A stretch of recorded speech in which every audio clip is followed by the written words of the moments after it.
Tá começando mais um Mentes em Pauta, o meu, o seu, o nosso podcast. Bom, para quem não me conhece, eu me chamo Clésio Pimenta, sou idealizador desse projeto e agora vocês podem reparar que nós estamos num ambiente um pouco diferente. Tá vindo novos projetos aí, né, Vinícius? E quem sabe, se Deus quiser, tudo vai dar certo. Logo, logo a gente vai estar ao vivo, tá? Então, muito prazer, eu me chamo Clésio Pimenta. Clésio, e Vinícius Carano aqui junto com você. Para quem nos acompanhou até hoje, vai ver que nós estamos agora num ambiente diferente, porque vai ter uma parceria com a Líder TV. A Líder TV, para quem não conhece, ela é uma TV online com muito engajamento aqui na região, principalmente do sul de Minas. E a gente quer agradecer muito a parceria do Denis, do Diego. E, Clésio, prazer enorme a gente dar continuidade nesse projeto com um upgrade, né? Nós estamos crescendo, Clésio. E nada melhor para comemorar esse crescimento, chamando aqui um empreendedor, um amigo, um exemplo de vida aqui nosso de São Sebastião do Paraíso, que é o Tárcio. Clésio, vamos chamar o Tárcio para ele se apresentar. Tárcio, bem-vindo, muito obrigado, viu, cara, por ter vindo aí. Bom, pessoal, muito obrigado pelo convite. Muito satisfeito de estar aqui com vocês hoje e até pelo reconhecimento, né? A gente fica feliz por saber que o trabalho que a gente vem desenvolvendo na cidade está sendo reconhecido. E estou aqui hoje à disposição de vocês aqui para que a gente possa mostrar um pouquinho para o público de vocês quem que é o Tárcio e as empresas também onde a gente trabalha e tem alguns projetos bacanas para desenvolver também. Isso mesmo.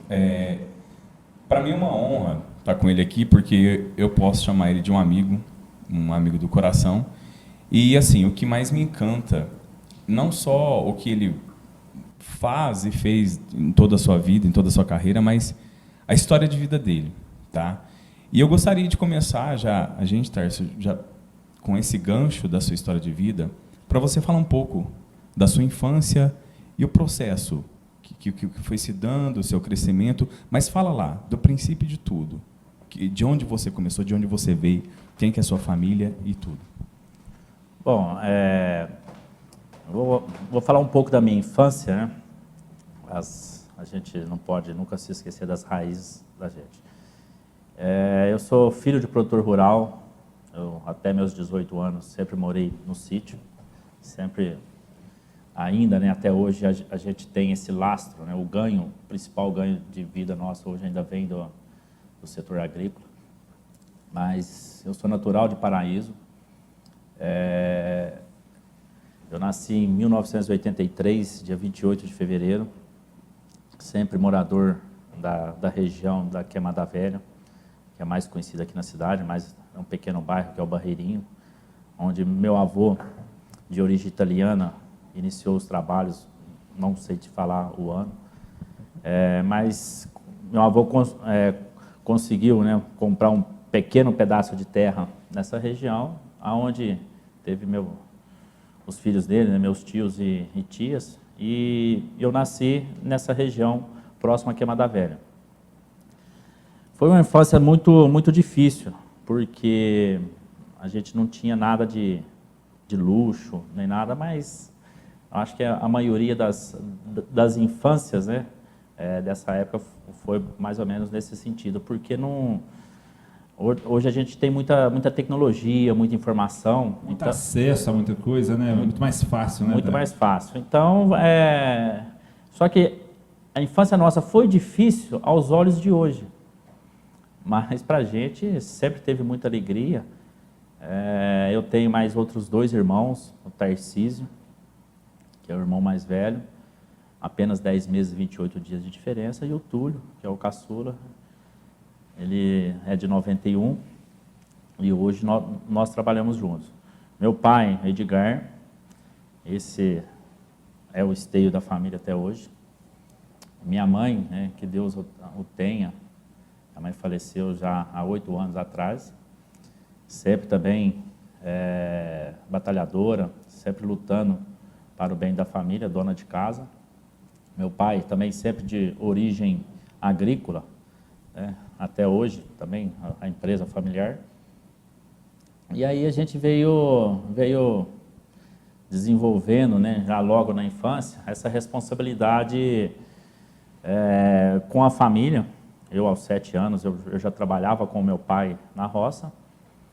Era meio que brincadeira e meio que trabalho, né? Mas meu pai sempre jogou essa responsabilidade em cima da gente. E a gente teve essa responsabilidade, né, por educação do meu pai, mas nada foi assim conforme, né, muitas vezes a gente queria, porque eu não esqueço até hoje, meu primeiro brinquedo que eu ganhei do meu pai, eu tinha 8 anos, né? Até tem uma música do João Carreiro Capataz que fala, né? Meu primeiro brinquedo foi um carrinho de caminhãozinho de madeira. E o meu também foi um desse. Então a gente na roça, hoje tem muitas datas comemorativas, né? Nós não. Nós era um presente por ano. A gente ganhava um presente por ano que... E isso conta não só a sua história, mas a de muitas pessoas. E teve algum momento na sua infância ou adolescência que foi muito marcante para você, que você fala assim, cara, isso aqui eu passei apertado nisso aqui. Até hoje eu recordo disso. Teve... São várias situações, né? Teve datas marcantes, né? Vamos falar assim, datas tristes, né? Falecimento do avô, entendeu? Falecimento de tio. Isso daí, mesmo que, por exemplo, meu avô morreu, eu tinha 4 anos, e eu lembro dele até hoje. É difícil a gente ter essa recordação, porque já eram pessoas marcantes na vida da gente.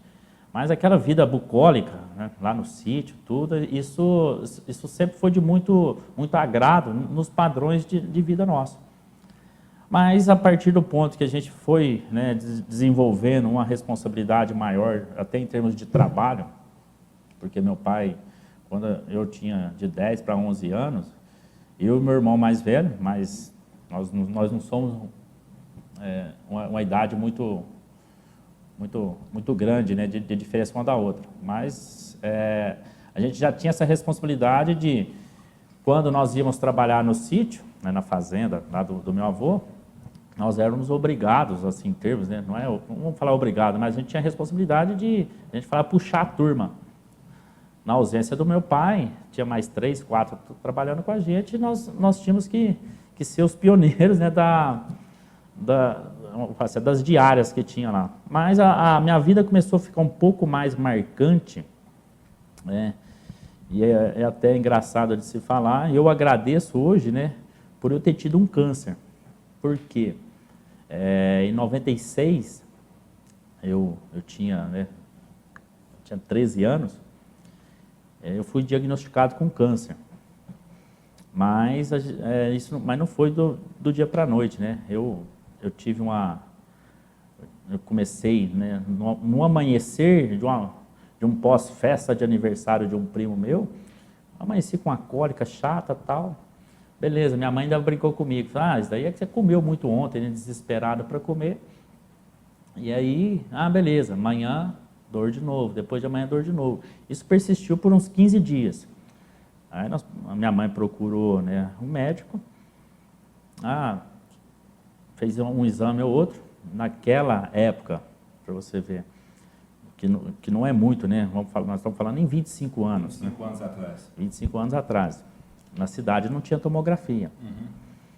Mas eu fiquei 2 semanas com dores, fui ao médico, verme. Um mês depois, fazendo tratamento para verme, né, que as Remédio para dor? Não, só verme. Nossa. E ruim, cada dia aumentando. Voltou no médico, não, está com verme ainda. Aumentou a dose. Até que, 2 meses depois, as cólicas, né, dia a dia ia só aumentando, o médico resolveu passar um ultrassom. Fiz um ultrassom em um dia, e o negócio foi muito rápido. Fiz o ultrassom em um dia, constatou-se uma massa no intestino. Na outra semana, eu fui para Passos fazer uma tomografia, constatou que a massa estava dentro do intestino delgado. No outro dia, vim para Santa Casa de Paraíso, onde eu fiz uma lavagem intestinal. À noite, no outro dia de manhã, eu estava sendo operado pelo Dr. Vanderlei. Ó, Dr. Vanderlei. Dr. Vanderlei, entendeu? Sou eternamente grato, né, pela cirurgia. Dr. Vanderlei é o que tem aquela doença ELA, né? Hoje. Isso, Nossa. isso. Ele é assim, ele é muito habilidoso, né, Tarso? Muito. Muito habilidoso. Né? Tem muita gente que agradece mesmo ele na época por isso, sabe? Aí eu fui operado por ele, mas já em caráter de urgência, porque no dia que eu fui operado, meu intestino tinha acabado de ser fechado pela massa que estava ali, que ainda não sabiam o que era. Operei, mandaram, né, essa massa para biópsia. Quando já sabiam mais ou menos, né, o que seria, mas não tinha certeza, eu fui encaminhado para um hospital de câncer. Tinha sido cogitado o Hospital de Barretos, que é referência regional, mas pela facilidade que nós tínhamos para ir para Campinas, porque eu tenho parentes até hoje que moram lá, um tio meu que morava em Campinas, hoje, né, ele é conhecido como, a maioria aqui conhece ele como Mineiro, Roselino. Ele morava em Campinas, ele perguntou se a gente, deixou à disposição, se a gente quisesse ir para Campinas, ele estava à disposição com a casa lá para a gente se hospedar no tempo que fosse necessário. Fui para o hospital, antes da biópsia ficar pronta, onde uma médica, assim, que nos atendeu lá em Campinas, no Hospital Boldrini, é uma referência, inclusive uma referência internacional no tratamento de câncer. No período que eu fiquei fazendo tratamento lá, vinham várias pessoas de outros países fazer tratamento também lá. Isso com 13 anos de idade, tá? Com 13 anos de idade. Uma frase que ficou muito marcante para mim, né, nesse período, foi na primeira consulta médica, que eu estava apenas com alguma documentação da cirurgia, alguns exames e tal. Ainda não tinha saído o resultado da biópsia, que demorava ali quase um mês para sair. A médica falou, estava meu pai, minha mãe e eu. A médica falou, pelos exames que eu estou vendo aqui, seu filho não poderia ter sido operado. Ele teria que ter feito uma quimioterapia antes, para diminuir o tamanho do tumor, para que se depois fizesse e retirasse a cirurgia para a retirada. Aí ela falou, seu filho, se a cirurgia não foi muito bem feita, muito bem sucedida, corre-se o risco da gente nem ter mais o que fazer por ele.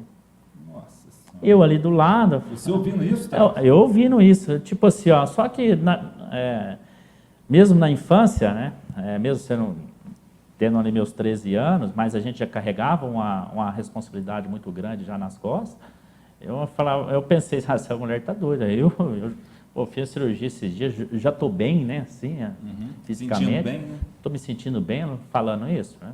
Mas aí, uma semana depois, chegou o resultado da biópsia, aonde eu fiquei feliz, né, na próxima consulta, a médica falou para minha mãe, seu filho vai precisar fazer apenas 6 sessões de quimioterapia.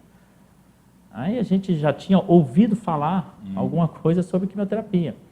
Mas hoje a gente tem informação na palma da mão, é fácil. Qualquer dúvida você entra ali no Google, né? No pai dos burros. No pai dos burros, né? E a gente tem essa informação mais fácil. Mas antes não, quimioterapia, eu vi falar que fulano ia no hospital, 1 hora de sessão de quimioterapia e já voltava para casa. Só que ela foi explicar. O caso meu ainda era grave, a sessão minha de quimioterapia durava 6 dias seguidos. Nossa. Então, eu era internado na segunda-feira... Você viu um chá pro Tarso, pode servir. Por favor. Então, eu era internado numa segunda-feira de manhã e ficava tomando quimioterapia até no sábado à noite. Então, eram bem dizer 6 dias. E eu ainda não conhecia, né, outro caso assim, né, de uma quimioterapia tão longa. Mas eu ficava uma semana fazendo quimioterapia, ia para casa, ficava 15 dias em casa. Com 15 dias a resistência minha caía. Então ali qualquer gripe poderia ser um caso quase que irreversível por uma simples um simples resfriado. Aí eu voltava para o hospital, ficava mais uma semana internado para eles tentar estabilizar a minha imunidade. E aí cada sessão de quimioterapia durava de 1 mês e meio a 2 meses. Mas Otávio, as sessões suas de quimioterapia, ok. Mas você sentiu alguma coisa na época? Você sentiu alguma coisa fisicamente e principalmente emocionalmente? Apesar de você ser uma criança, mas você estava passando por um período muito complicado. Emocionalmente, você tem lembrança do que ocorria na sua cabeça? Ou não? Você não tem? Olha, uma das coisas que eu mais peço hoje ainda, né, é que Deus ainda me mantenha ainda com esse emocional tão equilibrado, igual eu acho que eu tenho. Eu não vou te falar, você é psicólogo, você sabe falar melhor do que eu. Mas eu tento sempre manter, né, meu psicológico bem. Eu não sei se isso a gente nasce, né, com uma força maior ou algo assim, mas isso nunca me abalou. Eu nunca fiquei assim desanimado, não vou fazer sessão. As únicas coisas que me desanimavam na quimioterapia era que, a partir da segunda sessão de quimio que eu tinha feito, eu já não tinha mais veia. A enfermeira vinha para... Tinha que achar veia. Tinha que achar veia. Então, pega no pé, entendeu? Não acha, né? Pega na mão. 2 sessões, eu tive que passar catéter, pegar na artéria do pescoço, porque eu não tinha mais veia. As veias iam meio que petrificando. E durou quanto tempo, Tarso? A quimioterapia? Então, eu fiquei... O período todo? Eram 6 sessões. Isso. Eu fiz 5. As 5 sessões durou 9 meses. Nossa, muita coisa. Fiquei 9 meses em tratamento. Eu perdi 1 ano escolar. Na época eu estudava no Clóvis. Eu sentia muita falta da escola, mas em termos de amizade. 13 anos de idade? Em termos de amizade, né? Então, você sai daqui, você vai para uma cidade grande e você não tem mais infância. A sua rotina é hospital. Você perde o seu vínculo social totalmente. Totalmente. E isso, eu senti muita falta disso. Mas a falta que eu sentia era o quê? Me dava força para que preciso melhorar logo. Fazer rápido, vamos melhorar rápido e vamos viver. Que eu preciso voltar a estudar. Entendeu? Aí, Tarso, mas olha só que legal. Pegando esse gancho, cara, é uma história triste, cara. Não é uma história feliz, você concorda? Que você passou por um câncer com 13 anos de idade. Mas a sua infância na roça, trabalhando desde lá dos 7 anos de idade, contraiu o câncer com 13, curou, tá até hoje aí. Não foi uma experiência de vida que você levou para melhorar a sua vida daí para frente? Uma experiência ruim que você tentou psicologicamente levar para o lado positivo. Falou, eu venci, agora eu vou viver minha vida de forma correta, honesta, espiritualmente falando. Depois a gente queria ouvir um pouco você. E falou, e vou crescer e vou ser um grande empresário igual você é hoje. Não valeu a pena? No início, né, agora, assim que eu comecei a falar dessa doença, eu ainda falei que eu agradeço por eu ter tido essa doença. Olha isso. Por quê? Isso me tornou uma outra pessoa. Se você jogar isso assim vocês que entendem, mas quando você passa um filme em câmera rápida, né, se você colocar alguns tópicos da minha vida, morei na roça, tive câncer, fui para Campinas. Voltei, comecei a estudar, montei uma loja, quebrei, voltei para Campinas. Por que eu voltei para Campinas? Era a única cidade que eu conhecia. Fora de Paraíso, da roça, ali era Campinas. Era Campinas. Por causa do tratamento. Por causa do tratamento. Comecei a vender mandioca, que hoje é o que nos deu o carro-chefe, nos deu essa visibilidade, né? E a condição de vida que nós temos hoje, e a responsabilidade mediante a várias famílias, foi em Campinas que eu comecei esse trabalho. Não, mas... Por causa do câncer. Olha isso, cara. Eu não sabia disso, cara. Peraí, tem uma coisa que eu quero que você fale aqui. Por que você foi para Campinas depois que você quebrou? Teve vários motivos. Sim. Por isso que eu falei, passar... Não, o Clésio conhece demais você, pode parar com isso aí. Porque nas resenhas nossas lá do futebol, então muitas vezes a gente conta parte da vida, mas se colocar em tópicos rápidos, né? Minha vida foi essa. Sítio, câncer, estudei, quebrei, fui para Campinas, eu fiz minha vida mesmo lá. Eu sou eternamente grato a essa cidade. Lá que eu iniciei, né? Você iniciou o comércio que você que é o carro-chefe lá em Campinas? A parte comercial. A parte comercial. Isso. Que aí depois eu vou contar como que foi minha vida em Campinas. Que uma das maiores humilhações da minha vida eu passei lá. Olha só, cara. Entendeu? Mas isso foi outro pontapé, outro chute na bunda pra gente... Isso. Exatamente. Ó, evolução. Isso. Aí entra num ponto que ele falou assim, que ele sempre pede para poder manter a mente dele equilibrada. Então, vamos pôr mais um chá para equilibrar, peraí. Cara, isso aqui que ele está falando para nós, isso aqui é resiliência.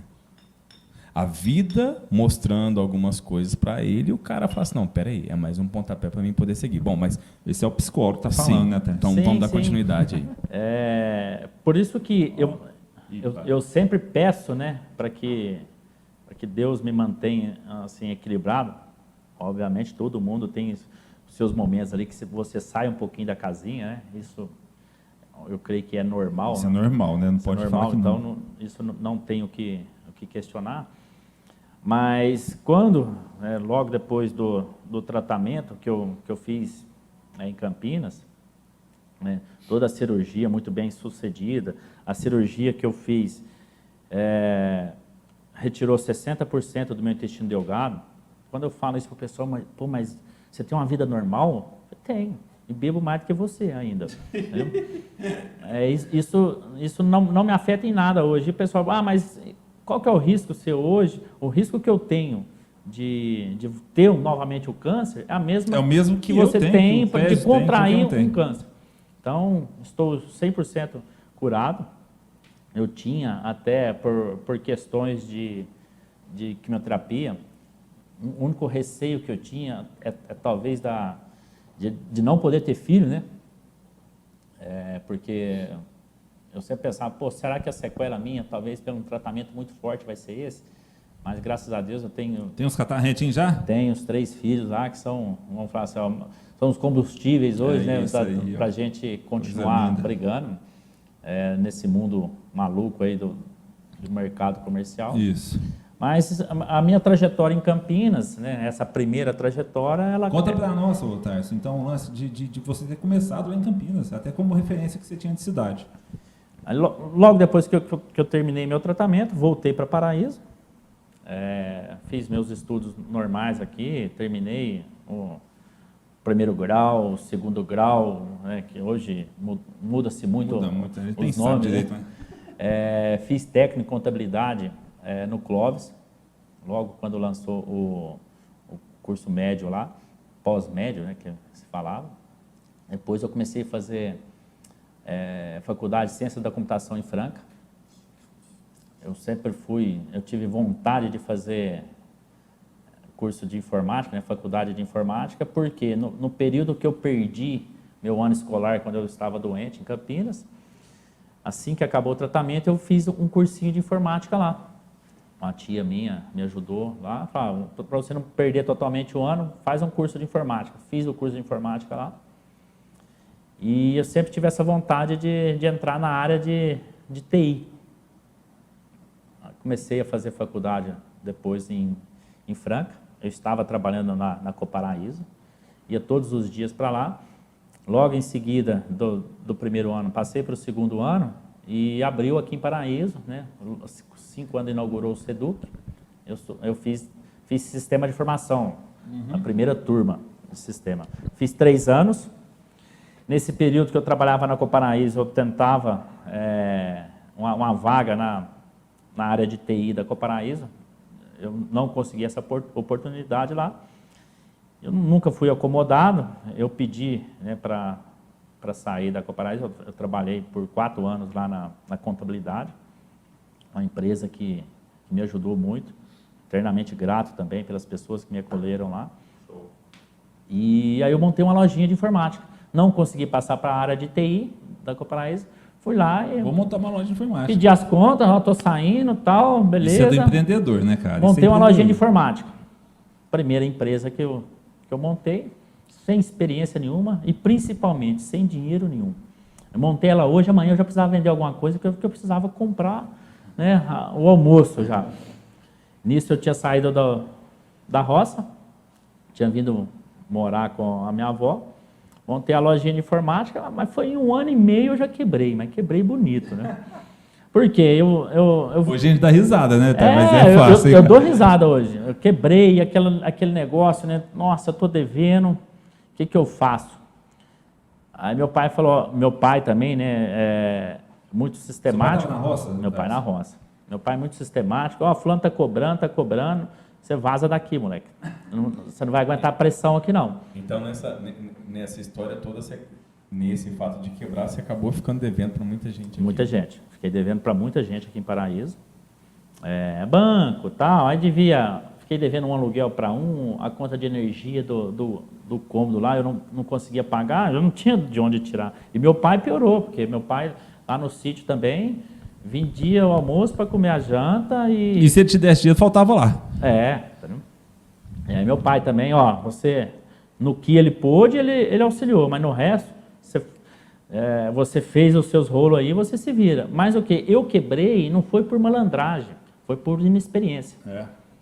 Muitas vezes você comprar por 1 e vender por 2, a maioria acha que você está ganhando dinheiro, você está tendo 100% de lucro. Não, o lucro é o que sobra depois da venda do produto, pague-se o restante das outras contas tudo, e aí você vai ver o que sobrou. Mas eu não tinha essa experiência. Você lembra quantos anos você tinha, Carlos? Eu tinha, vamos lá, ó, eu sou muito ruim de data, viu? Mas lembra aí, você vai lembrar. Ó, vamos lá, 11 anos de mandioca, 5 anos morando lá, há 17 anos atrás. 17, você tem 38? Com 21 anos. 21. Isso, 21 anos eu montei a loja. Novinho, acelerando. Mas aí vem, né, o cruzão da roça, né, monta uma loja aqui e acha que tá podendo. Mas aí, além da inexperiência, tem aquele negócio, você quer andar mais bonitinho, né? Tem aquele negócio um pouco de status, né? E querendo ou não, acaba que é uma fase, né? Não, a fase de 20 anos, eu vou lá, vou ficar bonitinho para as menininhas, vou financiar um carro aqui, aquele rolo, né, Tarso? É isso aí. E aí, o banco tinha dado crédito, e a gente fica peitudo, né, quando a gente tem crédito. Né? Ei, é mesmo? Tem crédito, então o peito até assim, eu vou comprar um carro de 10 ou de 20, eu estou com crédito, um monte de 30 mesmo. Um pouquinho mais na parcela eu dou conta. Beleza, quebrei. O pessoal me ligando, cobrando, né? Ligava pro meu pai, o Tarso não atende e tal. Eu mudei para Campinas. Eu não aguentava ficar aqui também de vergonha de receber aquilo lá. 1, 2 meses depois, eu não tinha atendido ninguém, bem dizer. Eu tinha vergonha de atender uma ligação, o cara cobrando. E aos poucos, eu comecei a dar retorno para esse pessoal. Se eu conseguir um trabalho bom aqui em Campinas, logo eu vou te pagar. E vou honrar, né? Vou honrar com aquilo que havia sido combinado. O banco, obviamente, vai ser o último. Lógico. Né? Só que eu saí daqui, de Paraíso, ainda sem informação nenhuma. A intenção minha era terminar meus estudos lá, que eu tinha fechado o 3º ano de sistema de formação aqui. Lá em Campinas eu faço mais 1 ano, termino, arrumo um bom emprego lá e vida que segue. Mas não foi isso que aconteceu. Estava numa época um pouco ruim de emprego bom lá. A gente tem uma vantagem muito grande aqui em Paraíso, ou em cidades pequenas, onde a gente é mais conhecido, que você consegue se encaixar mais fácil se você tem bons relacionamentos. E isso até hoje, viu, Tarso? Sim. E lá, uma cidade com 1,5 milhão de habitantes, a região metropolitana de Campinas, na época eu não sei, mas hoje tem 3,5 milhões, que é chamada RMC, que é a região metropolitana de Campinas. Não conhecia ninguém, 1 mês procurando emprego, nada. Aí consegui um emprego lá, para ganhar R$1.000 por mês. Aí consegui alugar uma casinha, porque minha tia que me acolheu lá também, eu estava morando com ela, e a minha tia já me empurrando, ó, você não vai arrumar esse serviço logo, né? Você só aqui comendo e bebendo. Isso também. Você sente, né? Mas eu sentia, não é que ela não queria eu lá, entendeu? Ela queria Mas meio que eu me encaixasse rápido. Responsabiliza também. aí, Sim, porque é bom para você, né? Para que não caia no comodismo. Eu estou aqui comendo e bebendo e tal. Entendeu? Eu vou procurar aquilo que eu acho que vai ser melhor para mim. Não, muitas vezes não é assim. Você tem que pegar aquilo lá. Não, eu preciso de me encaixar. Depois você vai ver se você vai conseguir algo melhor. Aí eu consegui um emprego. Achei que eu ia estourar de ganhar dinheiro lá, porque o pessoal era tudo muito bem relacionado, pessoal da área de combustível, tudo. Paulina ali do lado. Aí eu falei, vixe, aqui eu me acertei, né? Não volto para Paraíso nunca mais. Não tinha nem combinado o primeiro salário. Quando ele foi me pagar o primeiro salário, R$1.000 por mês. Falei, vixe, só isso? Primeiro dia que eu fui trabalhar com os caras, eles foram num happy hour lá, pararam o carro, o segurança... o flanelinha, os caras deram R$50 de gorjeta na época. Falei, aqui eu tô... Pronto. Eu tô bonitão, né? O mineiro chegou abafando aqui. Mas ele pagou o justo, né? R$1.000 por mês, e eu tinha alugado uma casa R$600 por mês. Eita! E aí eu morei lá... Então você vai comer e pagar aluguel. Somente isso. Na época eu tinha começado a namorar a Natália, que virou minha esposa, né? Pouco tempo depois, 9 anos depois, enrolei ela pouco tempo só, né? Ela mudou lá para Campinas, nós começamos a morar juntos lá. Tadinha. Então, a vida nossa era essa, emprego, serviço, casa, eu fazia para pagar aluguel e comer. Aí eu consegui em 3 anos montar minha casinha lá, mas ok, eu fui para lá, eu não tinha televisão, eu não tinha máquina de lavar, não tinha nada. Então, consegui manter lá durante 3 anos. E aí depois melhorou um pouco as condições nossas lá. E aí veio outro probleminha lá. Meu ex-patrão teve um problema financeiro, teve que fechar as empresas, e eu fiquei na rua novamente. E até então, eu não consegui pagar nada em Paraíso. Por quê? Eu primeiro tinha que comer. Você tinha que, pelo menos, se manter, para depois você se manter lá, você começar a acertar suas coisas. O único luxo que eu tinha lá, se for ver, eu fazia churrasco todo final de semana. Pô, mas devendo, fazendo churrasco? Mas eu passava no açougue, toda sexta-feira à tarde, quando eu chegava do serviço, eu comprava 2 quilos de miolo de acém, mandava dividir em 2 sacolinhas, 2 quilos de miolo de acém e um fardinho de cerveja. Itaipava. Hoje eu só bebo Brudder. Olha! Aí eu comprava o fardinho, no sábado eu assava 1 quilo de miolo de acém e tomava 6 latinhas. E no domingo? No domingo, a esposa fazia um arrozinho, assava mais 1 quilo de carne e bebia as outras 6 cervejas. Pronto para a próxima semana. Próxima semana. E aí, após esse problema financeiro que meu patrão teve, eu fiquei desempregado. Eu cheguei a ficar 2 anos sem vir em Paraíso, porque eu não tinha dinheiro para pagar a passagem. Aí meu pai, falei com meu pai aqui em Paraíso, ele falou, estou começando a fazer um teste aqui com as mandioca cozida, você não quer vender aí em Campinas? Olha, não estou fazendo nada aqui, acabei de ficar desempregado, eu não vou ficar parado. Achei que era... Meu pai tinha inventado a roda. Mandioca cozida, só fritar, vou pegar esse negócio assim para vender. Eu não tinha carro, aí eu financiei um carrinho, um Uno, tirei os bancos dele, e aí eu comecei as vendas da mandioca. A data eu não esqueço, eu sou ruim de data, mas foi no dia 20 de fevereiro de 2010. Perto do seu aniversário. Perto do aniversário, isso que eu ia falar agora. Você falou no começo, dia 28. Isso, eu sou do dia 28 de fevereiro. Aí no dia, eu tinha vindo no final de semana para Paraíso. Depois eu enchi o Uno de mandioca, levei lá para Campinas. Meu primeiro depósito lá foi numa chácara. Por que na chácara? Eu morava, né, eu tinha alugado essa casa lá, onde eu morei durante quase 3 anos. Depois eu fui morar numa casa de fundo do escritório onde eu trabalhava.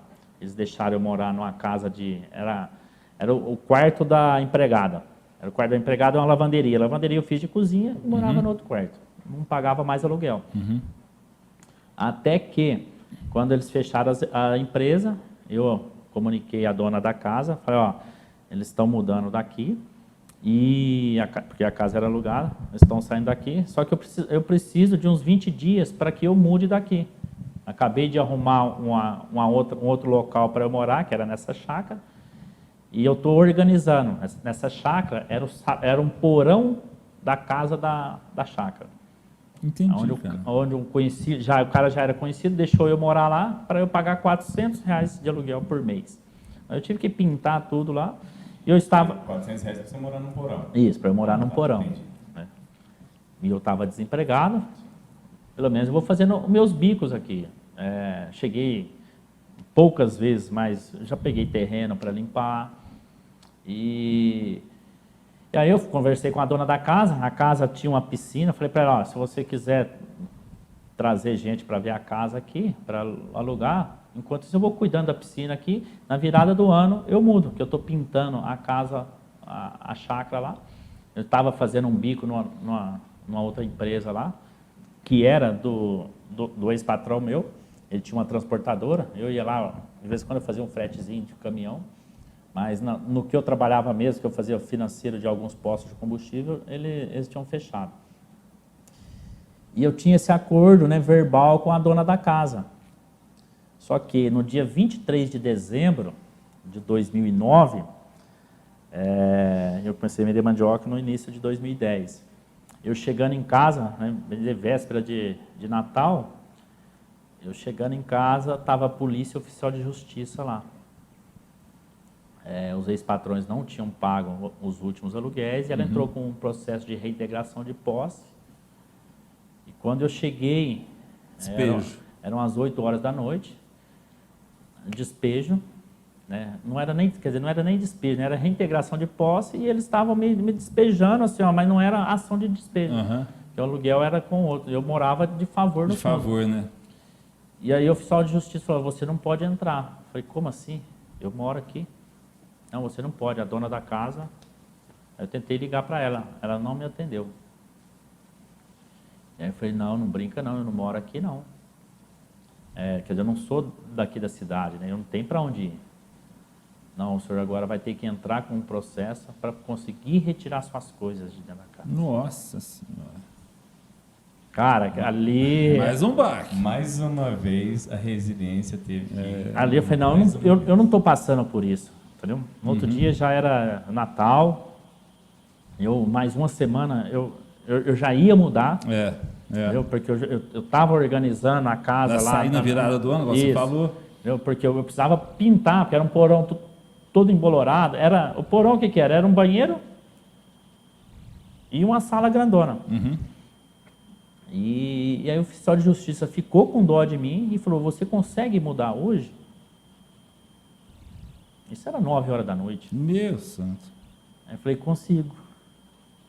Aí ele falou, eu te espero aqui até meia-noite. Nossa. De que jeito você ia mudar, você não sabia, mas você tinha que... Não, porque eu estava fazendo um bico na transportadora. Liguei para um dos motoristas. Falei, ô Roberto, cara, aconteceu isso, cara. Vem aqui com o caminhão aqui ajudar eu a fazer mudança minha. Falei, na hora, Thais. Olha só, cara. Pegou o caminhãozinho lá, foi. A geladeira minha, tirava da tomada. Levou o caminhão. E carregava. Guarda-roupa, mesma coisa. Não tinha quase nada, né? Mas algum pegava de um lado, do outro. E polícia lá na porta, oficial de justiça vendo aquela humilhação, cara. Eu olhava para a cara dele, o cara estava fazendo o serviço dele. Mas a dona da casa, ela sabia muito bem da minha situação, porque o ex-patrão meu era genro dela. Então, entendi. A gente tinha um pequeno convívio. Então ela sabia que se ela fizesse isso comigo, ela estava colocando eu na rua. Mas aí eu fui para essa chácara, e aí eu prometi para mim mesmo, falei, não, eu não posso continuar mais, vamos falar assim, ó, não vou falar sendo humilhado, né, mas eu preciso dar uma guinada. eu preciso voltar a ter aquele gás que eu tinha. Ah, vou montar uma empresa porque eu tinha prometido para mim mesmo que eu nunca mais ia montar nada, né? Porque eu tinha Por causa montado, da loja, né? não tive sucesso. Aí meu pai, né, passou esse período de final de ano, chegou em fevereiro, meu pai perguntou se eu não queria vender mandioca, e aí eu arrisquei. Comprei o Unim, como eu havia dito, vim para Paraíso, enchi ele de mandioca e fui. Levei para lá. O último salário meu do ex-patrão tinha sido uma cervejeira. Ele não tinha dinheiro para me pagar, ele tinha uma cervejeira numa chácara lá, falei, me dá essa geladeira aí que eu levo. Serve. Eu guardava as mandiocas lá dentro dela. E o dia mais difícil para me vender foi o primeiro dia. Por quê? Eu enchi o carro de mandioca, na hora que eu pus o carro para fora de casa, para onde que eu vou agora? Nossa O Senhora. que eu falo, né? Eu não estava preparado para isso. Até então eu não tinha pensado, né, o que eu ia fazer.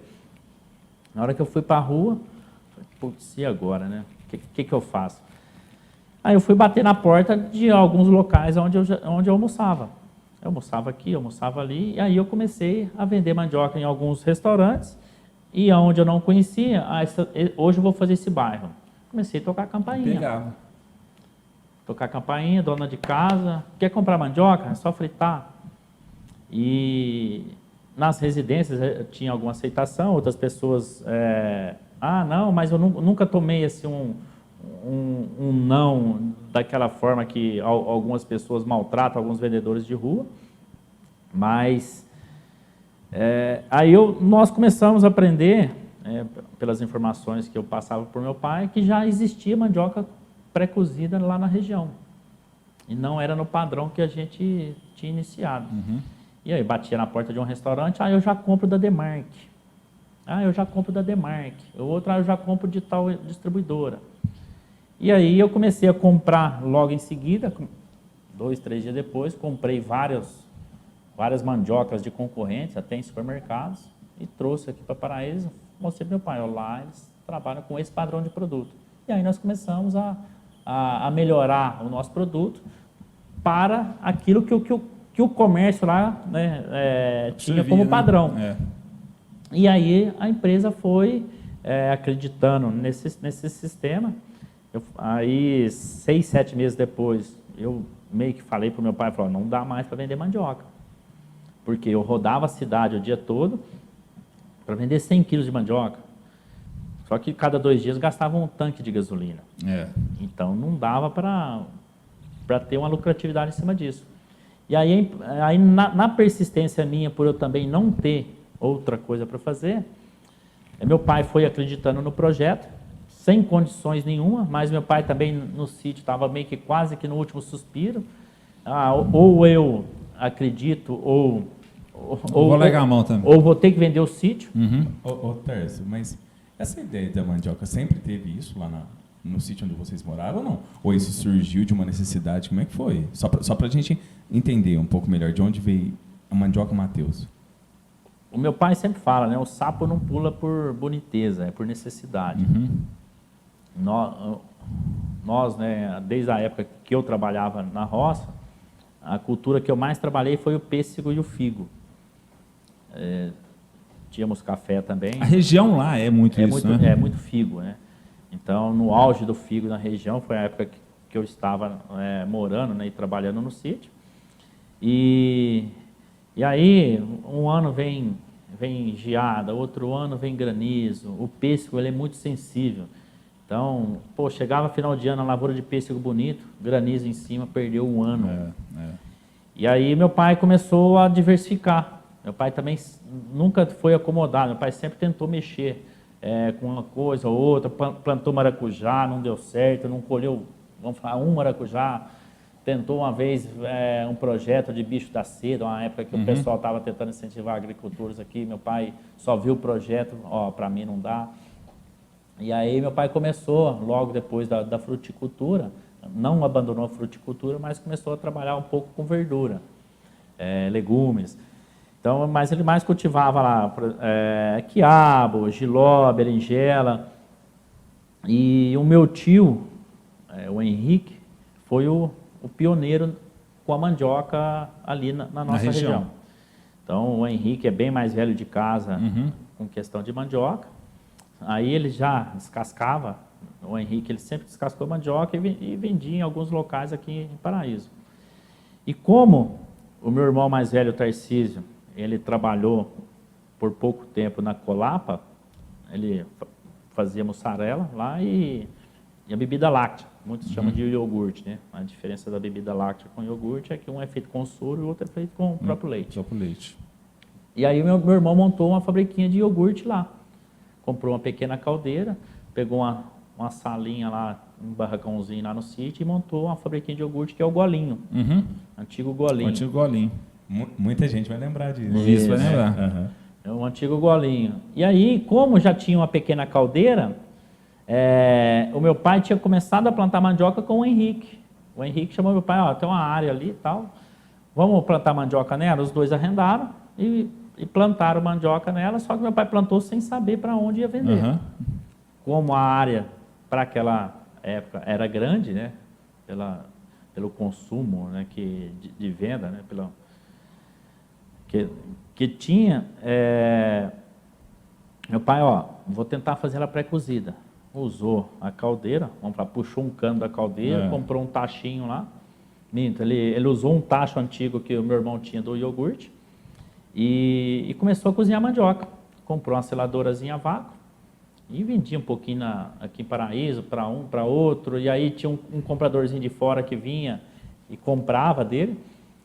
E aí entrou o Tárcio para venda. Mas o início com mandioca na região ali foi o Henrique. E meu pai, para diversificar um pouco, tentou fazer ela pré-cozida. E eu entrei para fazer a comercialização dela pré-cozida. E fora daqui, né? Isso, e fora daqui.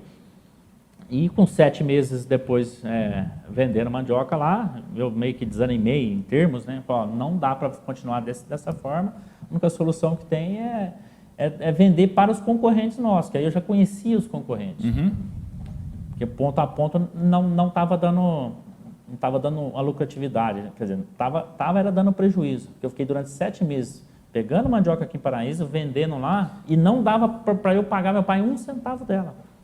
Foi um período de captar cliente, né? Isso. E você estava praticamente investido, na verdade, na captação de novos clientes e não conseguia repassar.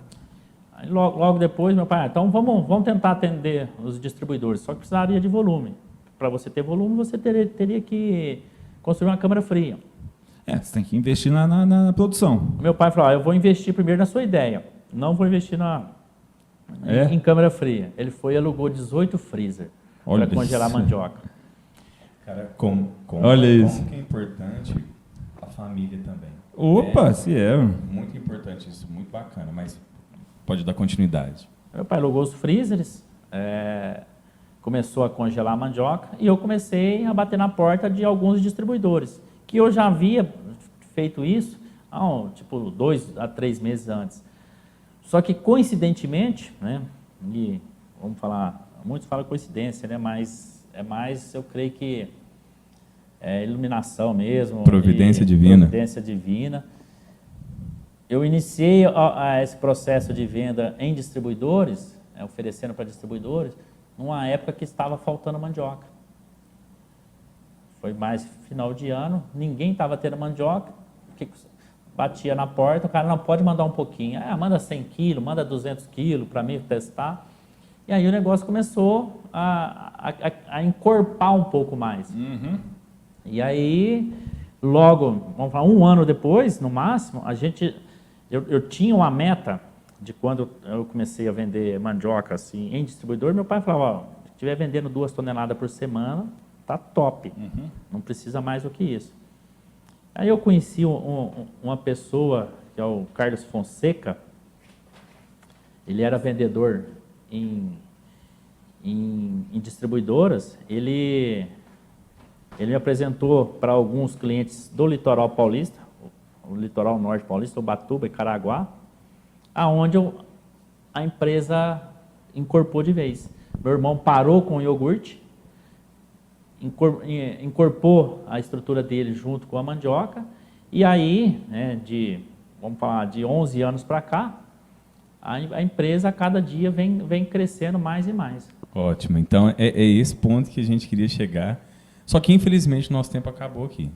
Mas assim, ô Tércio, virou referência, né, cara? Sim. Você sabe disso, né? Você tem essa noção que virou referência, né? Hoje a gente já trabalha com exportação, entendeu? Isso fez com que eu tivesse vários outros contatos, onde eu abri uma nova empresa que é a Mateus Foods.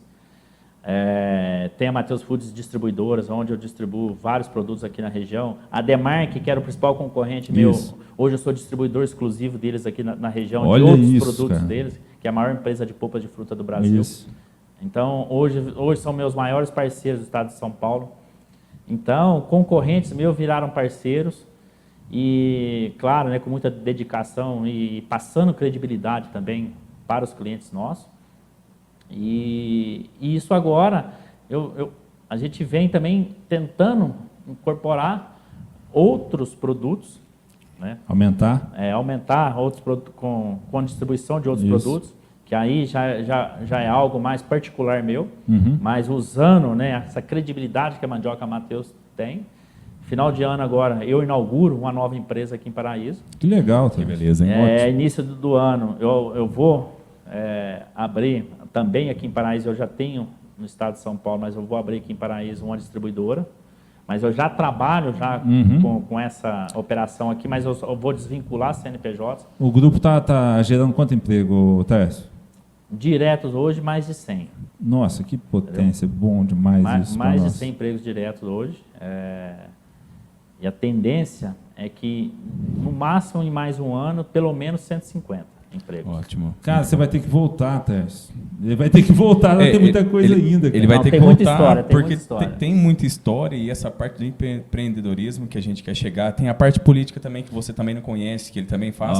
Tem outras questões que o Vinícius quer abordar. Mas foi muito bacana você chegar na parte da Mateus Foods. E a Mateus Foods... Oba. A gente já vai estar... Tomara que seja um patrocinador nosso aqui. Pessoal da Bruder, essa cerveja aqui, ó. Essa cerveja aqui, ó. O Tércio vai estar, ele trouxe pra gente um kit da cervejaria Bruder para sortear. Então, lá, para quem está chegando agora, quem não conhece a gente, nós temos um canal no YouTube e nós temos um canal no Instagram. É o Mentes em Pauta, @Mentes em Pauta. É só você seguir lá. E o podcast é no Spotify, no Google Podcast e na Apple Store também, o Apple Podcast também. Exatamente. Então, nós vamos fazer esse sorteio dessa cerveja aqui, desse kit, no nosso Instagram. Então, você entra lá, a gente vai passar todas as informações depois, @Mentes em Pauta, e a gente vai estar sorteando esse kit. Muito interessante dessa cerveja aqui, que ela tem um diferencial. Ambas, essa daqui, que é a Baixa Gastronomia, e essa Alma Cevada, elas são cervejas que não contêm açúcar e elas não contêm carboidrato. Então, até mesmo para quem precisa conhecer essa marca. E Cervejaria Bruder, patrocina a gente. Quem que é o dono de lá mesmo, Tércio? Rildo, ó. Sua marca tá aqui, ó. É patrocina mineiro, a gente. Tércio? Ele é mineiro? Cerveja Ipatinga. Ó, lá no Vale do Aço. Exatamente. Bom, então a gente vai finalizando. Tem muita coisa ainda para a gente saber e eu gostaria muito que você voltasse aqui, tá? Porque tem muita coisa de informação e já de antemão eu agradeço muito por você estar aqui. Esse é o intuito nosso, pessoal, é levar histórias. Para você que está assistindo a gente aí, para você que vai ver esse programa e você está pensando em desistir, pega esse case aqui de sucesso. Pega essa história e começa a colocar na sua vida. Não desista de nada. É isso que a gente quer passar aqui. A gente quer passar histórias para vocês, para servirem de, não sei, de qualquer coisa, mas que sirva para alguém de alguma forma. Vinícius. Ô Tércio, eu não conhecia a sua história, tá? Confesso que eu fiquei admirado, muito feliz, porque você, hoje, a gente conhece mais a Mateus Foods, a Mandioca Mateus e tal, tudo sucesso, né? Só que por trás disso teve uma história muito bacana, de muita luta. Você ganhou um admirador aqui hoje, que sou eu. Faltou falar de política, que a gente gosta demais, eu e você principalmente, né, Tércio? Faltou falar do seu timinho, que é muito fraco, perto do meu, mas é bom falar. O meu time tem mundial, foi em 1951, o seu também é só um mundial, não são dois. E faltou falar também um pouco da parte espiritual, que a gente gosta muito de falar aqui. Obrigado pelo brinde. Nós vamos sortear isso no nosso Instagram. A gente sempre pede também, Tarso, no final do nosso podcast, do nosso programa agora com a Líder TV, que você passe para nós algumas indicações, algumas dicas. Pode ser livro, música, programa, série, alguma coisa assim que você pode ter visto agora atualmente e fez um pouco de diferença na sua vida, que você pode ter lido faz tempo, mas esse livro marcou. Eu queria que você deixasse essa dica para nós. E, de antemão, obrigado mesmo pelo carinho, obrigado pelo seu tempo, que a gente sabe que o seu tempo, a sua agenda é muito forte, por você ter disponibilizado aqui para nós. Valeu, meu irmão. Eu agradeço o convite de vocês, estou à disposição sempre quando quiserem. E eu gosto também de falar um pouco de mim, porque a gente tem uma obrigação na sociedade, muitas vezes, para dar forças, né, para quem precisa. A dica maior que eu dou, em termos de filmes, séries, TVs, não, cara. A dica que eu dou é o seguinte: fique perto de pessoas que te acrescentem. Não tente ficar mais próximos daquelas pessoas que vão te agregar mais. Isso não é pessoas com dinheiro nem nada, não, mas pessoas que sempre vai te acrescentar. Pessoas com intelectual acima de você, pega uma pessoa ali e fala, pô, o cara para mim é top. Sempre tenta ter um ciclo de amizade e de relacionamentos com pessoas que te acrescentam. Pessoas que te deem força. Isso daí, para mim, eu não tenho vergonha de falar, não sou de ler livro, não sou de assistir séries, eu sou de ler notícias, para estar informado sobre o que acontece. Mas eu gosto de estar perto de pessoas que nos acrescentem. Isso já agrega, né, Théo? Então, assim, pessoa que te puxa para trás não vale a pena. Pessoa que te leva para frente ou te caminha junto contigo de uma forma cada vez melhor. Exatamente. E pegando o seu gancho, eu quero agradecer muito o pessoal da Líder TV por estar apoiando a gente, por estar acreditando nesse projeto, assim como você falou. Esteja próximo de pessoas que tenham alguma coisa para agregar na sua vida, que são melhores que você. Líder TV, muito obrigado. E, pessoal, até a próxima. Líder TV, obrigado. Podcast no Apple, no Google, no Spotify, canal do YouTube e a Líder TV agora junto com a gente no podcast Mendes em Pauta. Muito obrigado. Tarso, valeu demais, meu irmão. Muito obrigado e até a próxima.